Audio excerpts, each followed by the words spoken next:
Welcome to this life cycle and products question for the review of the practitioner paper. It's a practice paper, and this is part D, worth 5 marks.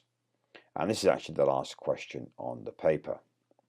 So, using the additional information provided, answer the following questions. So, a quick glance below will see that we have some activities going on that are remove, amend, move, and no change.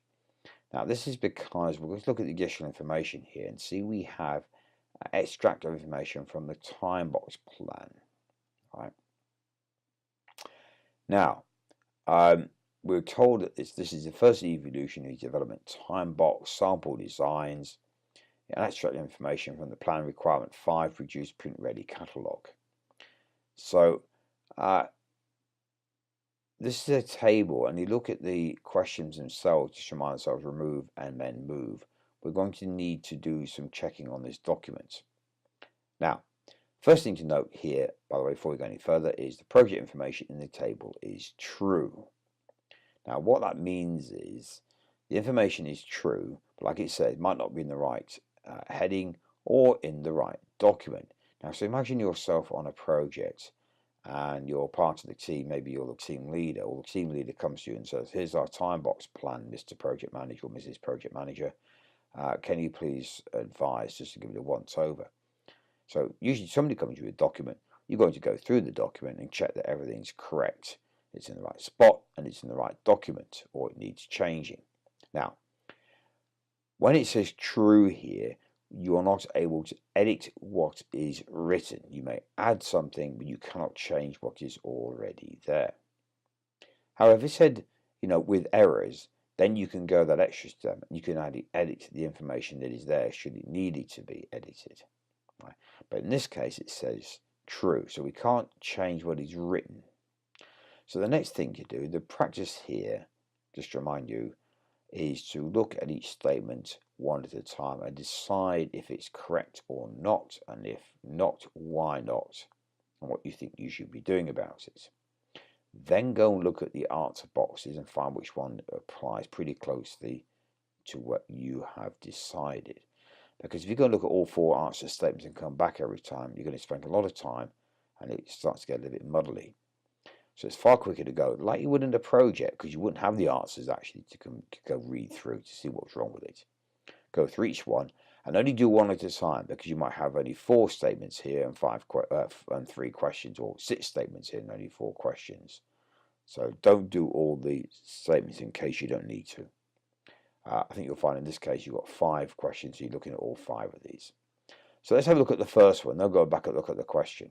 So, produce sample cover pictures. So as a description of work, that looks like we need to design. So we need sample cover pictures, because some sample designs for the catalogue. Okay, so that looks like it should be there. It's got a prioritization, it's got an effort, and it's got a resource for it, which is what we need to have. Okay, so that looks like it's correct. And if you look in the questions here, the last one is D, no change, because it's an appropriate entry.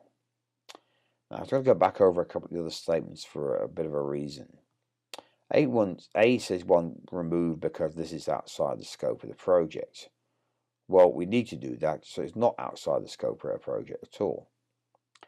What can sometimes catch people out, this says amend because the resource showing is not working within the project. Well, first of all, you can't amend it, not that statement, because you can't change because it's true. And the other thing to be careful of, the resource is not working with the project. Well, it is, because as much as it may be external to the organization, because that's what it's really saying, is external to the organization, but the requirement is in scope, and that is what is important. The requirement about internal, external, not the resource. Okay. Anyway, the answer there is D. Let's look at the next one. Capture all high-level requirements in the PRL. Okay, so it's prioritize effort. However, when do we prioritize requirements for high-level requirements? In foundations, certainly not in the evolutionary development, right? Now, actually, the interesting thing is to capture the high-level requirements. We've got all high-level requirements. We stop capturing the foundations when we get in feasibility, but we capture them all, the ones we've got at that time, before we get to the time box. So remove, because all high-level requirements should be captured in the PRL by the end of foundations. Well, that's what we said. Right, so that looks a good answer. Check the others though. Amend, because the checking of the software should be the responsibility of the tester. Well, that's nothing to do with software for one thing. Move to delivery plan, because this is too detailed for the time box plan. Well, we don't have activities going on delivery plan, they're just scheduling of time boxes. Right, so be aware of that one. No change because it's an appropriate entry. Well, it isn't. We've already said it should be removed, so the answer there is A. Right. 5.7. Obtain brand details from external marketing company for page layout. Well, we need some brand details, and they're coming from another company, so that is fine. We need to know when it's coming in and bring it in. So it's a priority, it's got an effort, and it's got a resource who's providing the information. Right. And now this is quite interesting. So look at the answers here. First of all, we don't think there should be any change, and that's the answer D. But let's go check through the rest and see what it's trying to get at. Remove, because this is a dependency, not a deliverable. Right. Well, this is true. It is a dependency. It's an external dependency. Right. And it is true. It is not a deliverable. But we do not remove it because we need to trap external dependencies in our time boxes. We need to know where that information is coming in. Right. So this is not true. This is not correct answer. The answer is no change, because this is an appropriate entry. Right. We can't amend anything anyway, but it says amended because products produced by external suppliers should not be shown. Well, again, going back to this part here in A where it says a dependency, we do need to show it, because even if it is external, right, it is a dependency. And actually, external suppliers is not the point. The product is external because I am not responsible for producing it or modifying it. It may exist already, or because someone else is doing so in this case, because they exist already. They already have it. Anyway, so the answer is D in this case. Just mention those other bits to understand what they're trying to see if you understand or not. Number 4. Okay, number 4, 5.8. Well, immediately you can see there's a big hole here. Remember, all delivery plans, when they have time boxes, should have a resource within allocating the time box. Remember, part of that is because we need to have that information to provide the effort, and therefore provide a costing back for the business case for decisions during foundations. So this is a problem. We need to amend that because we're missing a resource. Now, this is the one time we can actually amend something, because we're not editing anything that's already there, because there's nothing there. So we need to add a resource. Number 4 says amend B, because the time box should show the allocation of resources, and that's exactly right. So we don't need to look for the rest anyway, because it's not that. The answer there is B. And finally, 5.9, number 5, liaise with printers to confirm pricing. Okay, remember, read this carefully. Liaise with printers to confirm pricing. We're not asking them for it, we're confirming it. So should, number of days, and we have a team. So that looks like an appropriate entry and should not move or change. And therefore we would pick the letter D. Right. The fact is removed because there's no requirement to print the catalogue. That's not exactly what we're doing. We're not doing that. We're asking for confirmation of prices, not to do the printing. So the answer there is D. So just to recap on those, 1 is D,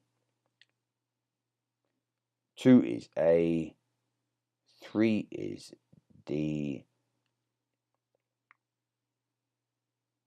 4 is B, and 5 is D. So remember, approach that, look at the document, review the items in the document first, and then go and form your own opinion about what should or should not be done, and why, if anything, should be done, and then going back and look at the statements within the question and with the answer statements to see which one is closely aligned with your own thought and rationale, because that's a far quicker way of doing it. So hopefully we'll take that approach. We did take approach when you did the question. Anyway, once you've done that, if you do have any concerns about activities and time boxes, review through the handbook, and hopefully we'll get some further feedback on that. And if you still have some concerns, and of course, as always, for any of the questions, any part of the practice paper as you have gone through it, do ensure you contact the tutor, who will be more than happy to provide you some final information. And so just some information and some help and clarification at any point in time. That is the purpose of that part of the portal in the platform. Right. So any help you need, please ensure that you address that to the appropriate person who can help you. And hopefully that practice paper has got you well underway to understand how to approach the particular question styles themselves, like the assertion reasons, the yes and no ones, and documents like this one in particular, and the 2 out of 5. That's really the first practice. The second bit is how to read the questions and the answer statements to make sure that you understand what is being asked and what the answer statements are telling you about. The last part, of course, was to help you understand a lot more about the DSCM Agile Project Management methodology and how that works in practice, through this scenario objective-based testing, and therefore to work out. So remember, it's important to understand how this whole approach works. Now, it's not going to take it off by the letter of the law. It's how the approach works. And the more you understand, the more you'll be better stead on how to approach the paper and apply it to the exam, and as much and probably more importantly, to apply it to your work environment afterwards, because that's where it really matters.